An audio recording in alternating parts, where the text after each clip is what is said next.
The cry that shook his soul. The faint hum of fluorescent lights buzzed overhead, blending with the distant chatter of children playing outside. Inside the dimly lit corridors of Oak Ridge Elementary, Harold Bennett moved with practiced precision, his mop gliding effortlessly across the polished linoleum floor. The rhythmic swish of the mop against the tiles had become a comforting sound over the years, a quiet testament to the life he had built after tragedy. At 54 years old, Harold was no stranger to the whispers that followed him. The pitying looks from teachers, the dismissive glances from administrators, and the sheer indifference of the students. He had once been someone, a father, a husband, a man with dreams. But after losing his wife to cancer and his daughter, Emily, in a car accident a decade ago, he had found solace in the simplicity of cleaning. There was order in routine, peace in predictability. But today was different. The stillness of the hallway was shattered by a sudden noise, a door slamming open, followed by the hurried shuffle of footsteps. Harold turned his head just in time to see a young girl burst out of the girls' restroom, her chest heaving, her face streaked with tears. "Mr. Bennett." Her voice was barely above a whisper, yet it echoed through the empty corridor like a scream. Harold's pulse quickened. He recognized the girl immediately, Lily Warren, a third grader with bright blue eyes and strawberry blonde hair, always tied up in pigtails. But today, those eyes were wide with something far darker than childhood innocence. Lily stumbled forward, nearly collapsing before Harold reached out, steadying her with his hands. "Lily, what happened?" he asked, kneeling down to her level, his voice low and gentle. The little girl's lips quivered as she struggled to form words. She gripped his sleeve with tiny fingers, holding on to him as if he were the only thing keeping her tethered to the world. And then, in a trembling breath, she whispered 3 words that sent ice straight through Harold's veins. "He touched me." The world seemed to tilt for a moment. Harold's breath caught in his throat, his vision tunneling in on the broken girl before him. His heart pounded like a war drum, a terrible rage boiling in his chest. Not again. His mind flashed back to the moment he had received the phone call about his daughter. The guilt, the helplessness, the sheer agony of knowing he hadn't been there to protect her. Now, standing in front of Lily, he felt the same terrible weight on his soul. But this time, he would not fail. Taking a steadying breath, he spoke softly. "You're safe now, Lily. I promise." He scooped her up into his arms, cradling her small frame as he strode purposefully down the corridor. His destination was clear, the nurse's office. The walls that hide secrets. The door to the nurse's office creaked open, and Karen Murdoch, the school's longtime nurse, looked up from a tray of medical supplies. The second she saw Lily's tear-streaked face and Harold's stormy expression, she immediately set aside her clipboard. "What happened?" Karen asked, already guiding them toward the small cot in the corner. Harold laid Lily down gently, brushing damp hair from her forehead. He could feel the tremors still running through her. "Lily," Karen said softly, sitting beside the girl. "Can you tell me what's wrong?" Lily sniffled but remained silent, her fingers curling into the fabric of Harold's sleeve, refusing to let go. "She said someone touched her," Harold murmured, his voice barely above a whisper, but filled with quiet fury. Karen's expression hardened. She took Lily's hand in her own, squeezing it gently. "Sweetheart, do you know who it was?" Lily hesitated before shaking her head violently. I don't want to say." Harold swallowed hard. Fear, that was what he saw in her. Not just sadness, not just pain. Fear. "It's okay," he reassured her. "You don't have to say anything now. But we're here for you." Karen shot him a knowing glance. "We need to tell Principal Whitmore." Harold's gut clenched. Whitmore, the school's principal, was a man more concerned with reputation than justice, a man who had, in Harold's eyes, turned a blind eye to trouble in the past. But there was no other option. He exhaled slowly. "I'll handle it." Lily whimpered at his words, her grip tightening. "Please don't leave." Harold crouched down, cupping her small hand in his own. "I'll be back soon. I promise." An empty promise. The walk to the principal's office felt longer than usual, the weight of responsibility pressing down on him with every step. Principal Gerald Whitmore sat behind his large oak desk, a picture of meticulous order, his suit pressed to perfection, his hands neatly folded on the polished surface. He barely looked up when Harold stepped in. "Mr. Bennett," he said in his usual clipped tone. "What is it?" Harold didn't waste time. "There's a problem. A serious one." That got Whitmore's attention. His eyes flickered upward, studying Harold with mild interest. "Go on." Harold took a deep breath. "Lily Warren just ran out of the restroom crying. She told me someone touched her." For a moment, Whitmore's expression remained unreadable. Then he let out a slow breath and leaned back in his chair. "Touched her." Harold's jaw tightened. "You heard me." Whitmore's fingers tapped against the desk, his gaze shifting to the stack of papers in front of him, as if debating whether this warranted his full attention. "Kids can be dramatic, Mr. Bennett. Sometimes they misinterpret things." Harold's vision turned red. She was terrified. "Whitmore, this isn't imagination. This is real." Whitmore let out a sigh, rubbing his temple as if Harold's words were nothing more than an inconvenience. "I'll look into it." Harold clenched his fists at his sides. "That's not good enough." The principal's gaze darkened. "I decide what's good enough. Mr. Bennett, you're a janitor. You're not an investigator. Leave this to the professionals." Harold's chest burned with frustration. He wanted to slam his fists against the desk, to demand that Whitmore take action immediately, but he knew that wouldn't work. Instead, he leveled his voice, made it slow and deliberate. "If you don't take this seriously, I will." Whitmore's expression turned cold. "That sounds an awful lot like a threat." Harold didn't blink. "Call it whatever you want, but I'm not letting this go." With that, he turned on his heel and walked out, the sound of the door closing behind him punctuating his resolve. As he made his way back to the nurse's office, he knew one thing for certain. If Whitmore wasn't going to act, then Harold would. And nothing would stop him. A voice in the darkness. The hallways of Oak Ridge Elementary felt longer, heavier, as Harold Bennett walked back toward the nurse's office. The air was thick, the fluorescent lights above buzzing in a slow, eerie rhythm, almost as if the school itself was holding its breath. His encounter with Principal Whitmore still burned in his mind. Leave this to the professionals. That was the excuse they always gave. The same words he had heard from officers, from doctors, from school officials when his own daughter had been taken from him. The same polite dismissal that had left him helpless before. Not this time. This time, he would make sure the truth came out. As he turned the corner, he saw Karen Murdoch standing outside the nurse's office, her arms folded, her face pale. The moment she saw him, she straightened. "Well?" she asked. Harold exhaled sharply. He brushed it off. Karen's mouth tightened. Of course he did. Harold rubbed the back of his neck, his frustration threatening to boil over. "I don't know what I expected, but I was hoping for more than that." Karen shook her head, looking toward the closed door behind her. "Lily still won't talk. She won't even meet my eyes. She's terrified, Harold." Harold's fists clenched. The image of Lily's trembling form, her tear-streaked face, replayed in his mind. A child shouldn't have to carry fear like that. "Then we have to do something," he said, his voice firm. Karen studied him for a moment before sighing. "You're serious about this, aren't you?" "More than anything." She nodded, her expression hardening. "Then we do this together."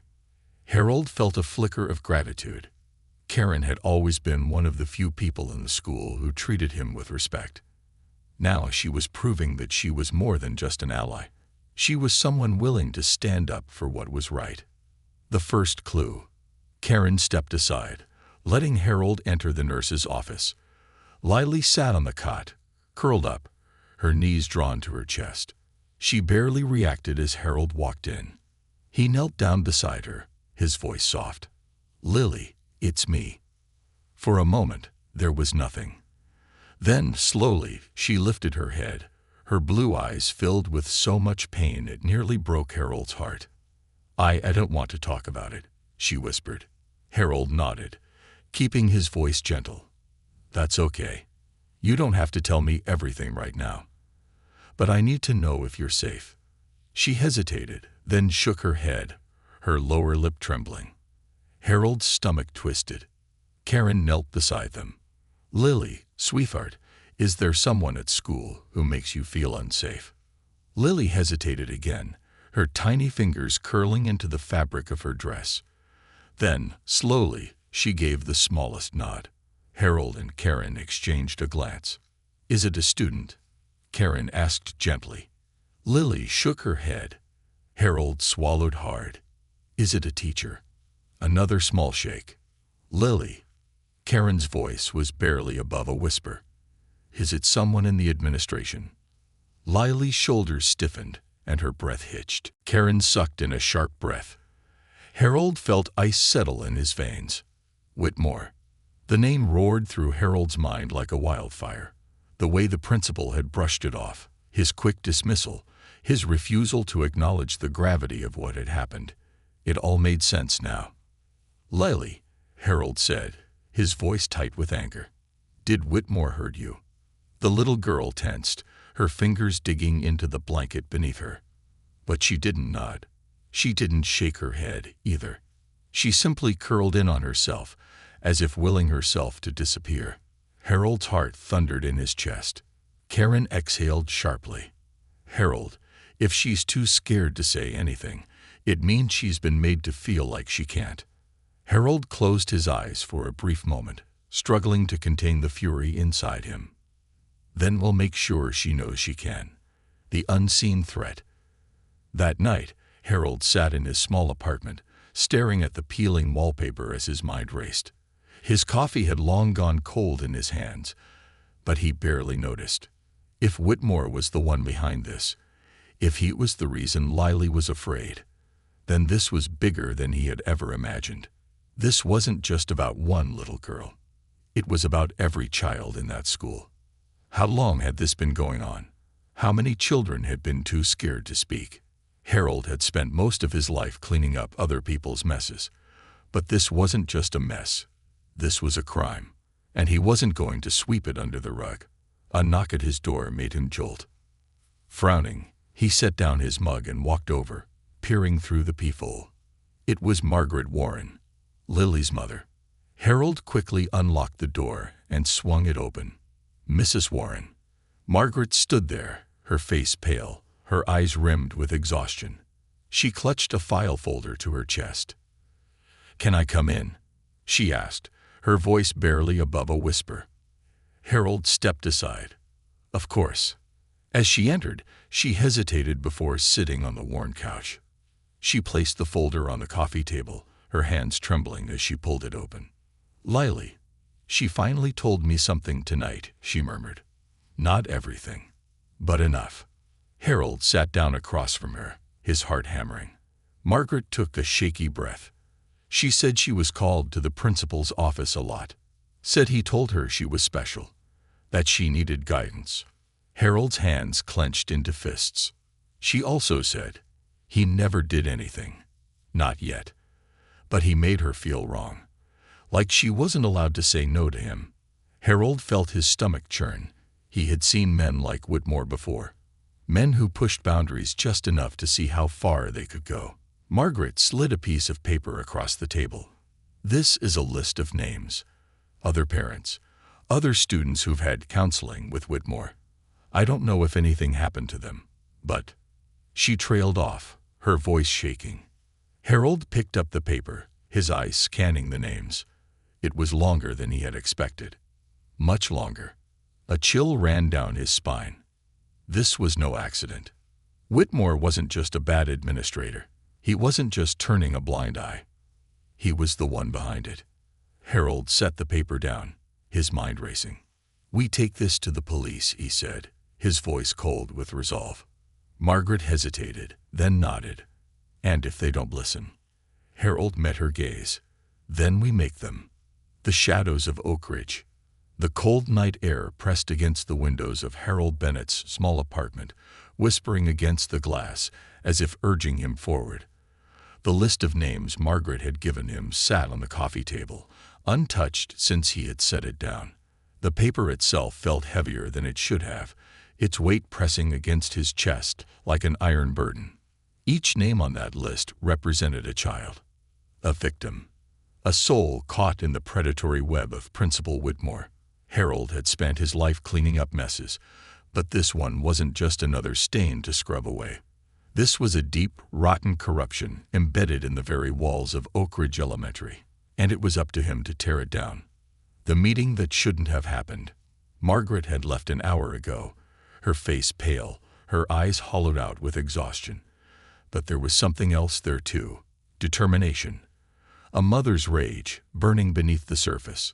She would not let her daughter become another forgotten name. Harold's phone buzzed.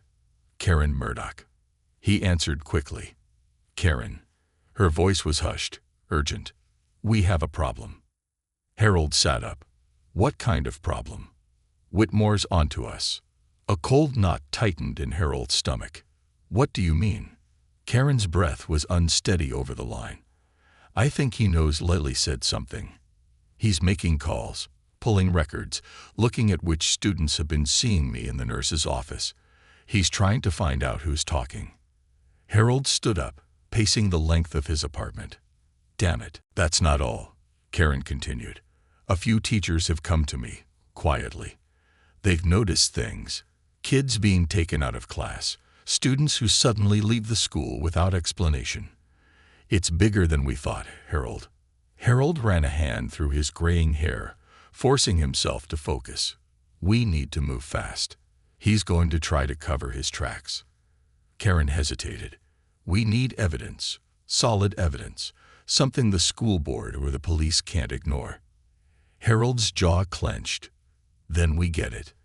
A dangerous gamble. The next morning, Harold arrived at Oak Ridge Elementary before sunrise. The school stood in eerie silence, the playground empty, the parking lot barren except for a few cars, mostly custodial staff.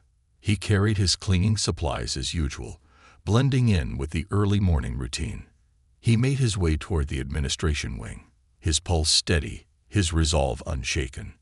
Whitmore's office door was closed. Locked, of course. Harold glanced around, ensuring no one was watching. Then he reached into his pocket and pulled out a key. Not just any key. The spare janitor's key. Whitmore thought of Harold as just a janitor, an invisible presence that blended into the background. He had no idea that Harold had a habit of keeping extra keys for emergencies, or in this case, justice.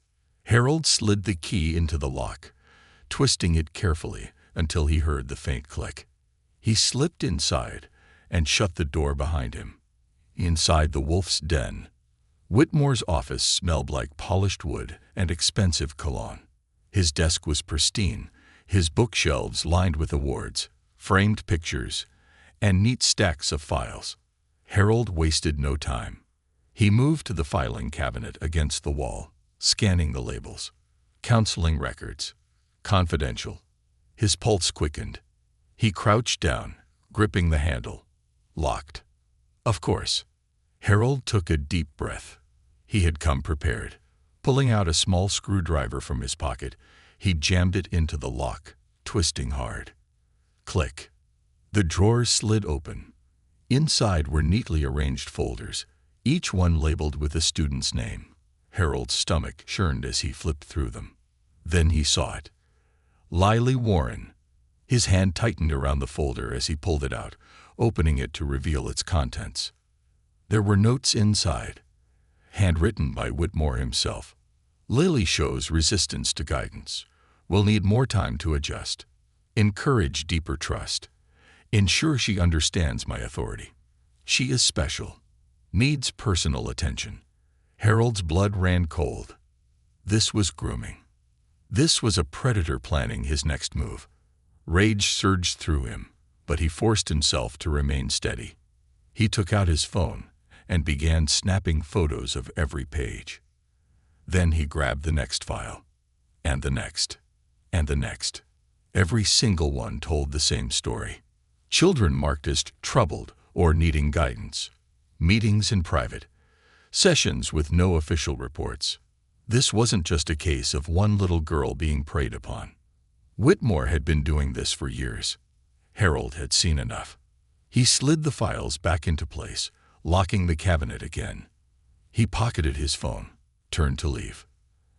And then he heard it. A voice outside the door. Footsteps. Harold's heart lurched. He moved swiftly, ducking into the janitor's closet just as the door handle turned. The office door creaked open, and Harold watched through the slats as Whitmore stepped inside. The principal was muttering under his breath, his eyes scanning the room. He moved toward his desk, reaching for the filing cabinet. Harold held his breath. Does he know? Whitmore hesitated, then shook his head and sat down, pulling open a drawer.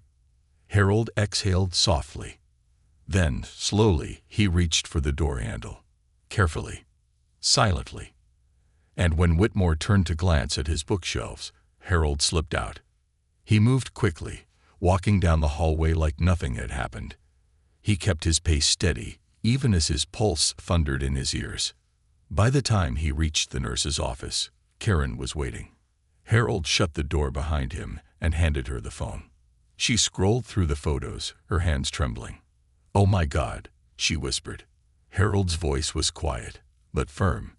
"We have him." The breaking point. That night, Harold met with Margaret and Andrew Warren in their living room. He laid his phone on the table, showing them the pictures. Margaret's hands flew to her mouth. That monster. Andrew's face was red with fury. "We take this to the police." "Now." Harold nodded. "We go together.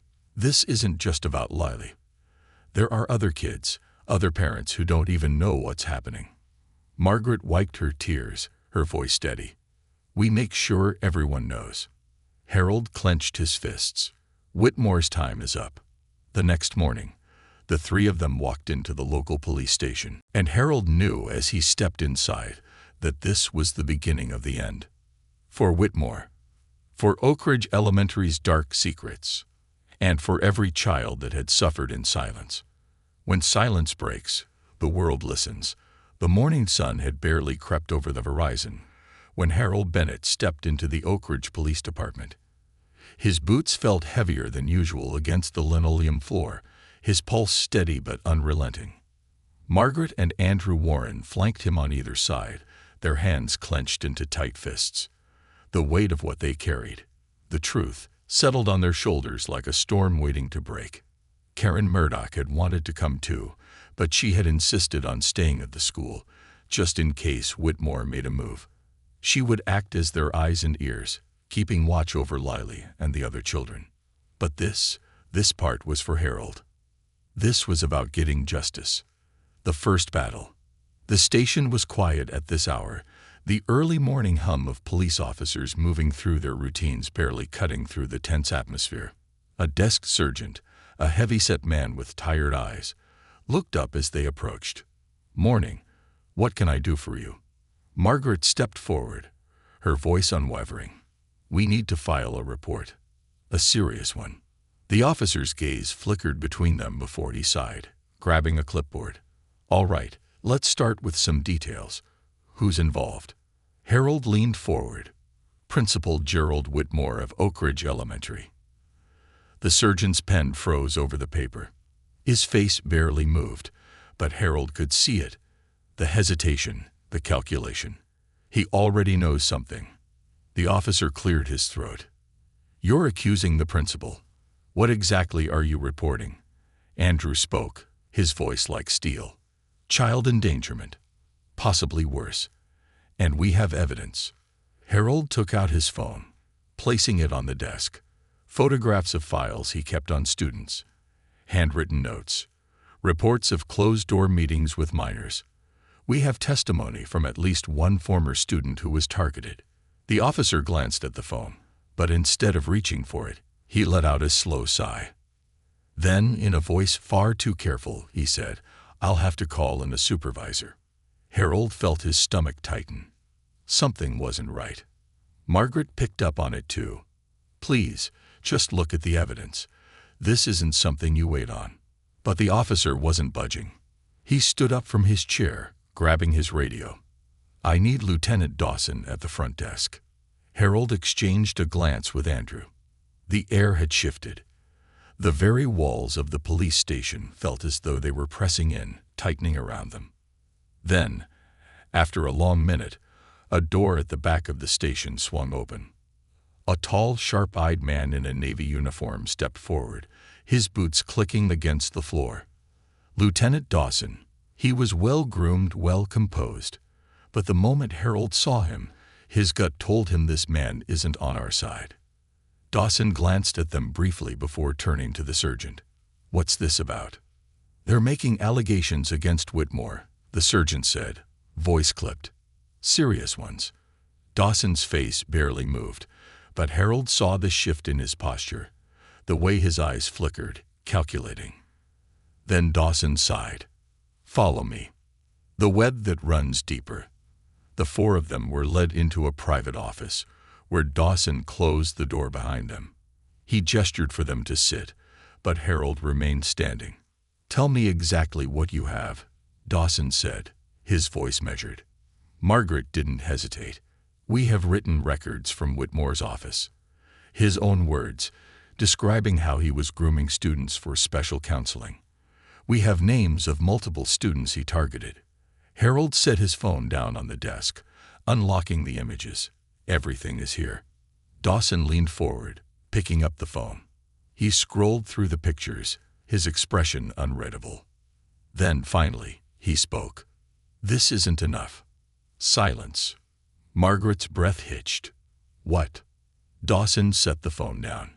"These files suggest concerning behavior, yes. But there's no criminal proof. There's no direct accusation. No forensic evidence. No testimony from a victim stating something happened. If we file this, the case will fall apart before it even starts." Harold felt his blood turn to fire. "So, what? You're just going to ignore it?" Dawson exhaled, rubbing his forehead. "I didn't say that. But accusations like these, against a man like Whitmore, we need solid, irrefutable proof. If we go public with half a case, he'll walk away clean. You need more." More. They needed more. Harold clenched his jaw. The rage inside him was building. But he knew Dawson wasn't just stalling. He was telling the truth. Whitmore was powerful, well-connected. If they didn't play this right, he would bury this. Andrew spoke next, his voice deadly quiet. "Then what do we do?" Dawson leaned back, watching them carefully. "Get a direct confession. A recording. A first-hand account that names him as an aggressor." Harold felt a pit open in his stomach. That meant putting someone in danger. Margaret paled. "You mean, you want a child to come forward?" Dawson nodded grimly. "We need someone to say it. To prove it." Harold could feel the weight of Margaret's trembling breath beside him. He knew what she was thinking. Could Lily do this? Could they ask her to? The thought alone made Harold sick. A risk too great. The drive back to the Warrens' house was silent. Tense. No one spoke until they were inside, seated around the dining table. Margaret rubbed her temples, shaking her head. "We can't put this on Lily. She's a child." Harold agreed. "We won't." Andrew sighed, running a hand through his hair. "Then how the hell do we get Whitmore to confess?" Karen's voice crackled over Harold's phone. A text message. "Karen, something's happening. Whitmore just pulled Lily out of class. Alone." Harold's stomach dropped. He was already moving before he finished reading the text. Margaret gasped, reaching for her coat. "No. He's." Andrew was already grabbing the car keys. "We have to get to her." Harold had never moved faster in his life. The moment that changed everything. They stormed into Oak Ridge Elementary 20 minutes later, Karen was waiting near the entrance, her face white with fear. They're in his office. Doors locked. Harold didn't wait.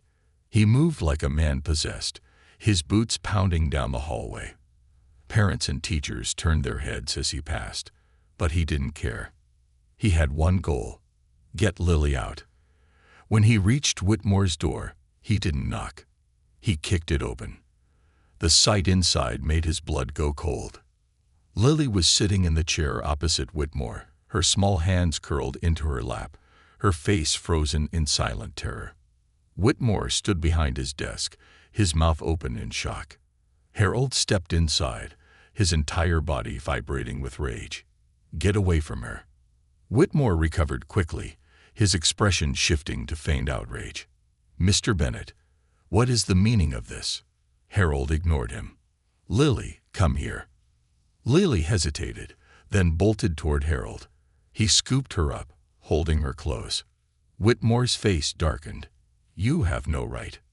No, Harold cut him off, his voice razor sharp. You have no right. And I'm going to make damn sure you never get near another child again. Whitmore's eyes flashed with something dangerous. You have no proof. Harold smirked. Not yet. The breaking point. The air in Principal Whitmore's office was suffocating. Harold held Lily tightly against his chest, feeling the small tremors in her body. She was afraid, but he wasn't. Not anymore. Whitmore's eyes darted toward the hallway where Karen, Margaret, and Andrew now stood in the doorway, frozen with shock. The office had fallen into an eerie silence, the kind that preceded a violent storm. Harold took a deep breath, forcing himself to stay calm. If he lost control now, if he let the rage simmering in his chest spill over, he would be playing right into Whitmore's hands. He needed to be smart. Lily, Harold murmured, lowering his voice. Are you okay? The little girl nodded into his shoulder, but her grip on his jacket tightened. That was all he needed to know. He turned his glare back to Whitmore. You tell me, Principal, he said, his voice calm but edged with steel. Why was she in here alone? Whitmore recovered quickly, straightening his tie as he slid into his well-practiced mask of authority. Mr. Bennett, I don't appreciate your theatrics. Lily was called here for a routine behavioral check. As her principal, it is my duty to ensure she is adjusting well to the school environment. Harold almost laughed. Adjusting well. She ran out of the restroom in tears yesterday, and now she's shaking in my arms like a trapped animal. Tell me, Whitmore, what exactly are you checking on? Whitmore's lips thinned. I don't have to explain my methods to you, Janitor. Margaret stepped forward then, her voice trembling with restrained fury. You don't have to explain anything.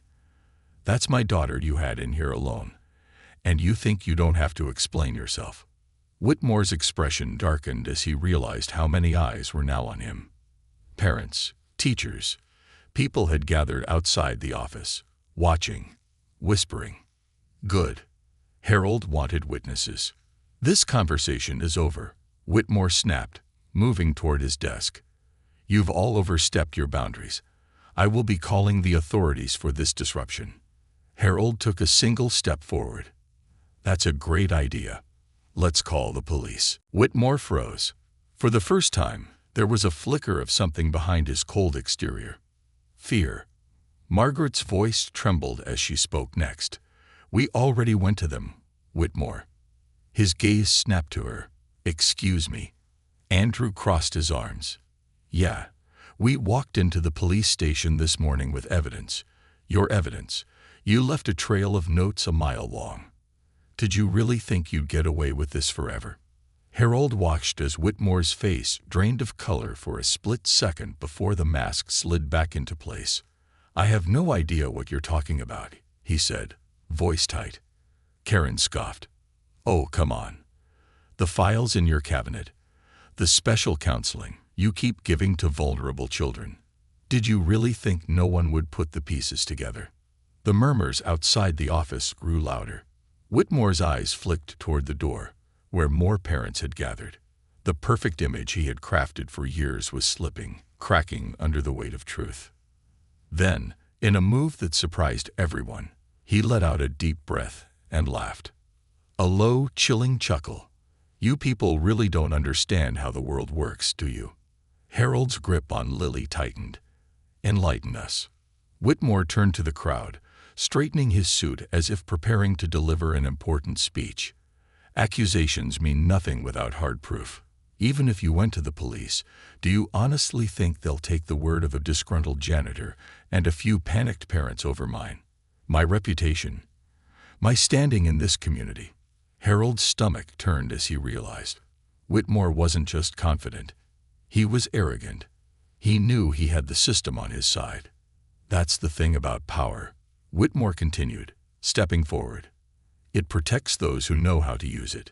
You can scream and yell all you want, but when this dies down, and it will, you'll all be left with nothing. And I'll still be here, running this school, watching over your children. Harold saw it then. The gleam in Whitmore's eyes. He enjoyed this. Margaret's breath came out in short, furious bursts.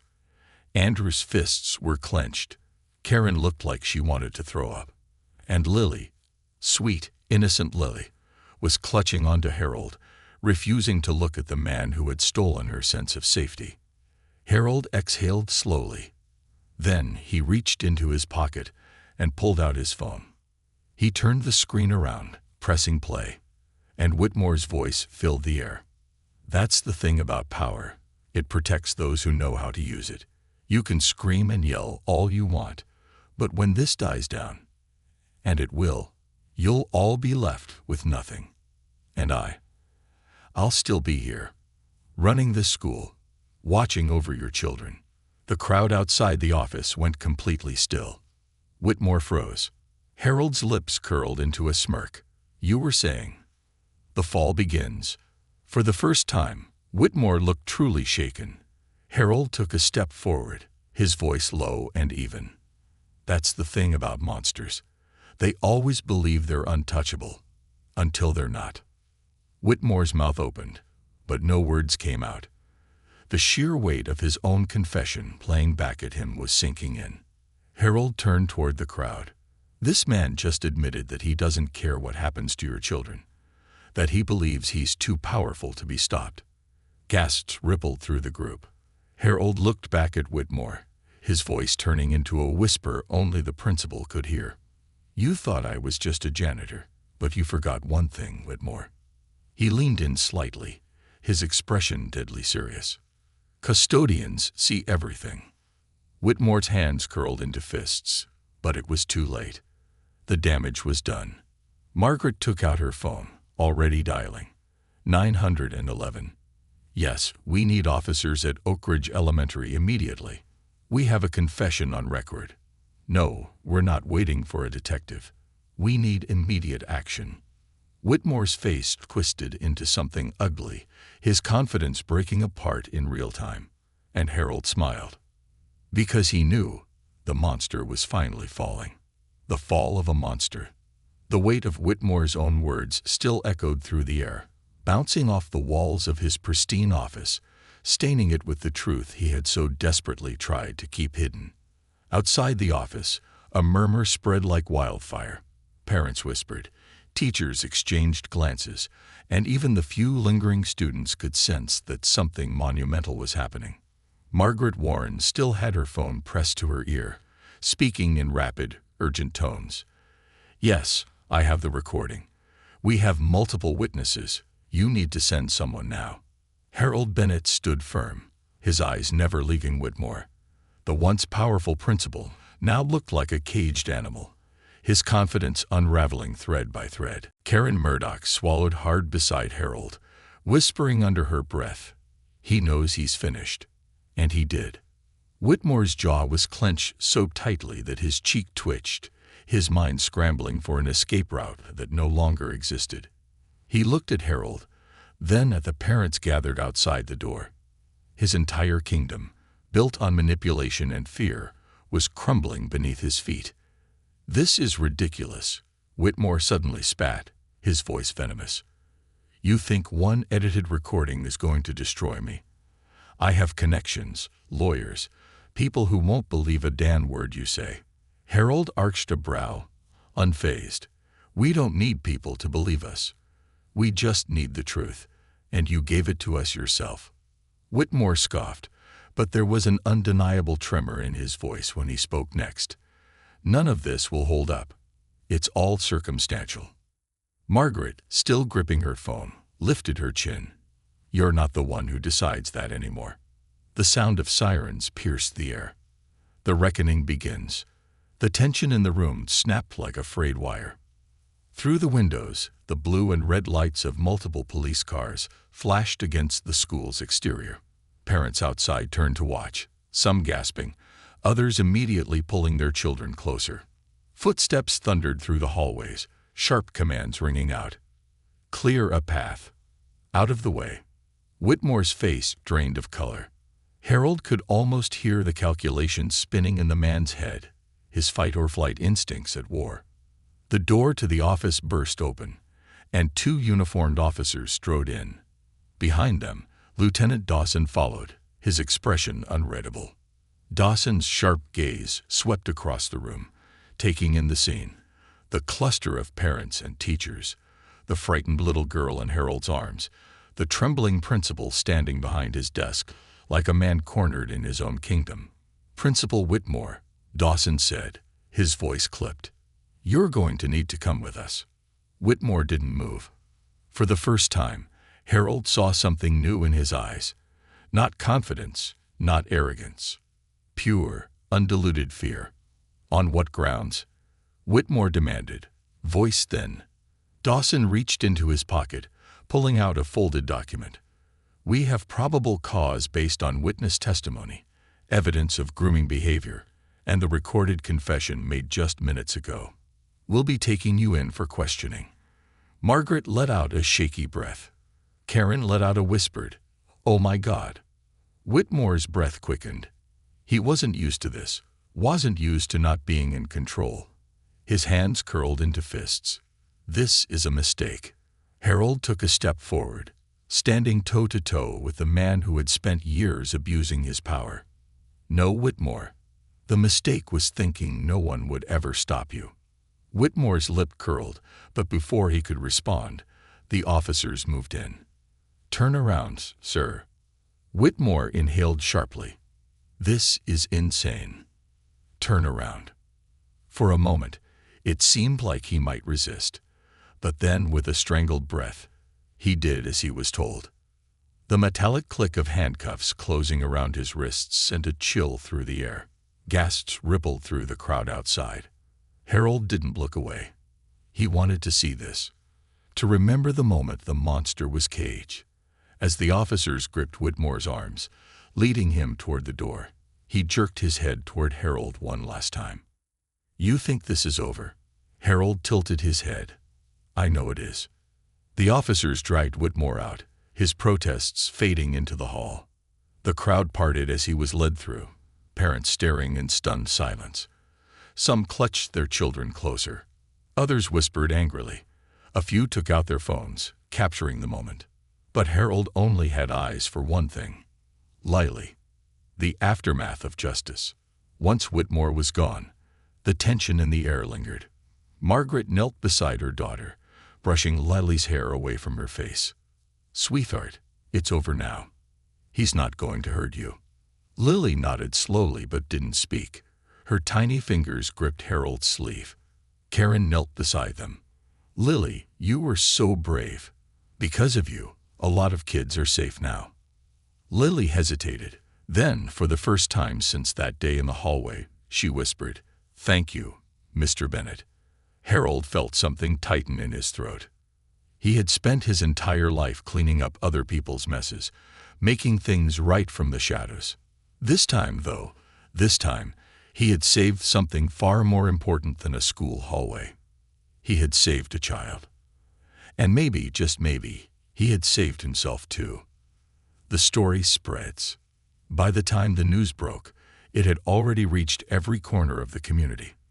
Local IPAL, ARESTD and CHILD, ENTANG or MENT, Investigation. OAKRAG elementary parentheses demand ANSWERS FTR ACHUL is to CANDL. ACCUL in silence see no more. Harold sat on his couch, coffee in hand, flipping through the channels. Every news station had the same image: Whitmore being led out in handcuffs. He exhaled, letting the weight of it all settle in. His phone buzzed. "Karen, we did it." Harold smiled. Then another message came through. "Margaret, Lily wants to see you tomorrow. I think she finally feels safe again." "Thank you, Harold. Truly." He placed the phone down, staring at the ceiling for a long moment. For years, he had lived with the guilt of not being able to protect his daughter. But today, he had made sure another little girl would never have to live with the same scars. Maybe, just maybe, that was enough. A new dawn for Oak Ridge. The morning after Whitmore's arrest, Oak Ridge Elementary stood frozen in time. The usually bustling schoolyard was eerily silent.